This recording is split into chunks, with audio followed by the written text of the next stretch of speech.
ආයිබෝවන් මගේ channel එකට ඔයාලව අදත් ආදරයෙන් පිළිගන්නවා. ඉතින් අද දවසේදී මම කතා කරන්නේ විශේෂයෙන්ම අම්මලට වැදගත් වෙන වීඩියෝ එකක් සම්බන්ධව.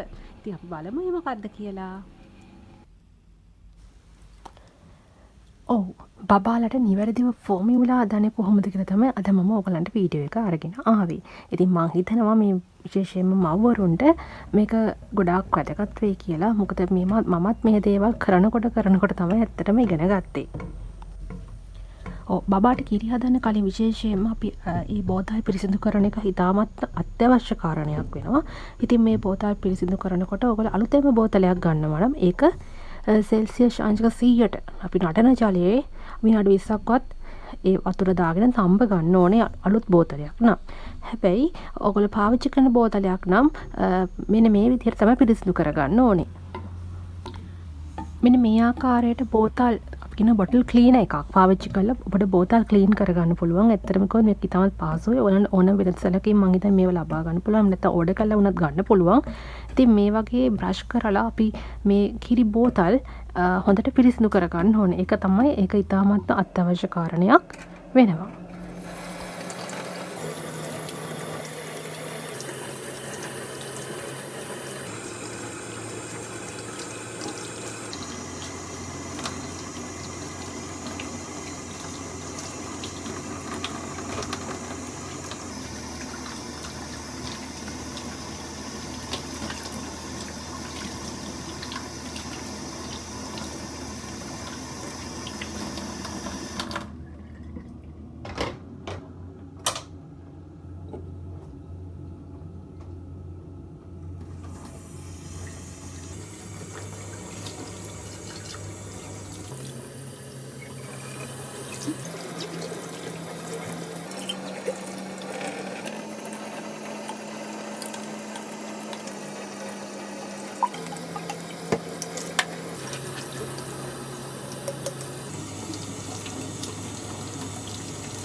බෝතල් පිරිසිදු කරාට පස්සේ නටන ජලය මේ බෝතල් වලට එකතු කරලා අපි බෝතල් ටික වෙලාවක් තම්බ ගන්නවා. ඊට පස්සේ තමයි අපි බෝතල් වලට වතුර පෙරවීම සිදු කරන්නේ.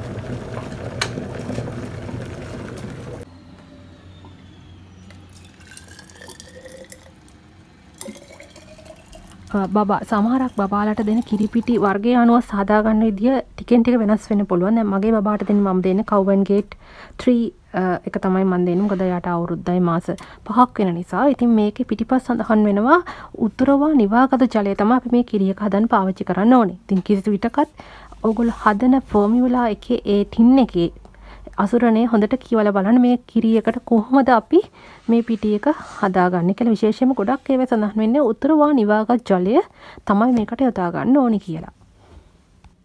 බබාට දීමට අවශ්‍ය ප්‍රමාණයට ඔයගොල්ලෝ බෝතල් වලට වතුර දාගන්න. ඒක එකිනෙකාගෙන් එකිනෙකාට සාපේක්ෂව වෙනස් වෙන දෙයක්. 30යි 60ක් තමයි මම දැන් වතුර දාලා තියෙනවා.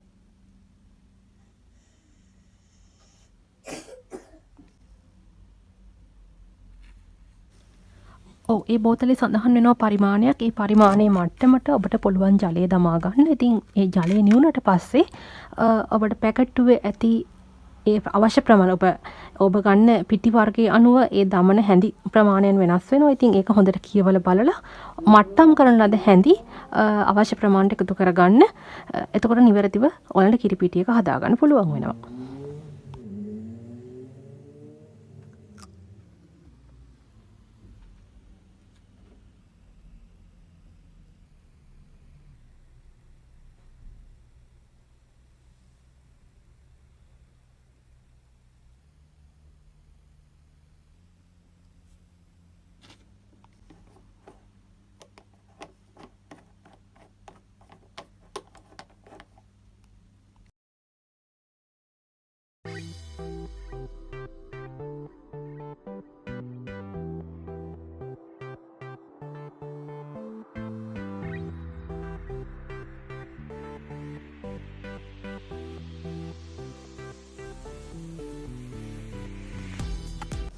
ඉතින් මං හිතනවා මගේ වීඩියෝ එකෙන් ඔයගොල්ලෝ අලුත් දෙයක් ඉගෙන ගත්තා කියලා.